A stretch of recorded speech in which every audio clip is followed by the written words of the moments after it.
गरुडगमन तव चरणकमलमिह मनसि लसतु मम नित्यम् गरुडगमन तव चरणकमलमिह मनसि लसतु मम नित्यम् मनसि लसतु मम नित्यं मम तापमपाकुरु देवा मम पापमपाकुरु देवा मम तापमपाकुरु देवा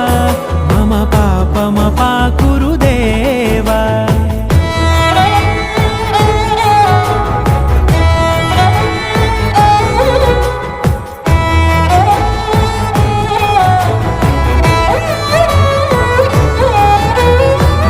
जनयन विधि नमुचिहरण मुख विबुध विनुत पद पद्मा जल जनयन विधि नमुचिहरण मुख विबुध विनुत पद पद्मा विबुध विनुत पद